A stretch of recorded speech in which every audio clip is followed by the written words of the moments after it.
Ketika terbit buku Aku Bangga Jadi Anak PKI pada bulan Juni 2002, itu berarti 21 tahun yang lalu. Buku tersebut dicetak dan itu sudah tercetak sebanyak 2 juta eksemplar dan tersebar secara nasional. Fenomena menginjak Al-Quran yang di Bekasi, fenomena yang meminta 300 ayat Al-Quran dicabut, yang membakar masjid di Garut. Jadi kalau kita ikuti berbagai rangkaian peristiwa-peristiwa sejak reformasi 1998 sampai hari ini, saya ingin mengajak para jamaah, sebetulnya gerakan komunisme, gerakan PKI Palu Arit ini sudah semakin menunjukkan wajah aslinya.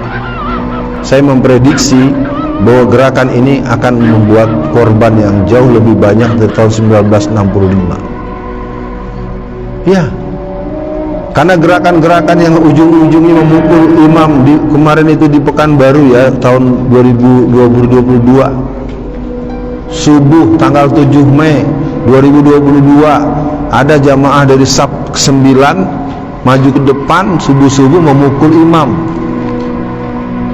Ustadz Alex di Tangerang mau sholat maghrib baru di teras masjid ditembak mati di tempat.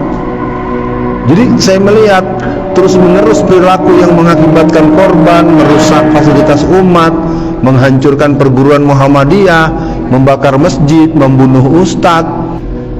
Dan sampai hari ini satupun kita tidak pernah tahu siapa mereka, dan tidak pernah kita mendengar ada yang disidang atau ada yang ditangkap. PKI-nya mana? Kok ngomong-ngomong PKI zaman sekarang? Sekarang PKI-nya ada di mana-mana. PKI-nya sudah berkuasa. PKI-nya sudah membubarkan FPI, termasuk kematian-kematian orang-orang di musim pemilu. 894 orang mati para petugas KPPS. Kita tidak boleh tahu apa dan kenapa sebabnya. Kalau kita agak nyinyir sedikit saja, kita akan dipersoalkan dengan sangat mengerikan. Jadi cengkeraman yang mulai dimainkan oleh mereka tentu bukan satu hal yang mendadak. Lalu pertanyaannya, Ustadz, ini kan pengajian, kok pengajian bicara begitu? Justru yang mereka ingin habisi adalah umat Islam. Jangan salahkan kalau ada mereka yang mengatakan masjid ini tempat pemecah belah umat, kan begitu.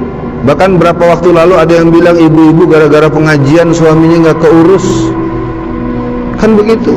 Orang yang sama pun dahulu mengatakan jangan percaya kepada hari akhirat, kan begitu.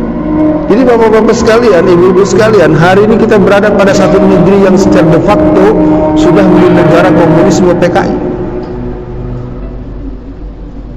Saya ingat terakhir ada demonstrasi membakar bendera Palu Arit. Bayangkan, kita demonstrasi membakar bendera Palu Arit diancam mau ditangkap. Sementara membakar bendera La ilaha illallah, justru yang membakarnya justru pemuda Islam. Saya mencoba merujuk, ini buku karangan saya sendiri ya, tulisan saya sendiri. Ini buku saya yang kedua. Yang pertama adalah Mengganyang Komunis. Ini bahan buku yang dipakai di seluruh instansi ketentaraan, intelijen, dan pusat-pusat pendidikan kewaspadaan nasional. Dan lucu, orang seperti saya yang menekuni dan membidangi masalah ini secara mendalam, insya Allah, justru sayanya di penjara 4 tahun. Habib Rizik cuma ditanya bagaimana keadaan Habib, alhamdulillah sehat, dibilang berbohong, kena pasal kebohongan publik, divonis 4 tahun penjara. Siapa yang berbohong kata tidak akan naikkan BBM kalau jadi presiden? Siapa yang berbohong kata di kantong ada uang 11.000 triliun? Siapa yang berbohong punya 6.000 unit SMK? Siapa yang berbohong? Dia berbohong terus menerus. Justru dengan kita mengatakan kebohongan orang itu, malah kita yang dipersoalkan. PKI-nya sudah membuat kamu jadi penakut, dan membuat kamu jadi nangis, membuat kamu diam, dan membuat kamu tidak berbuat apa-apa.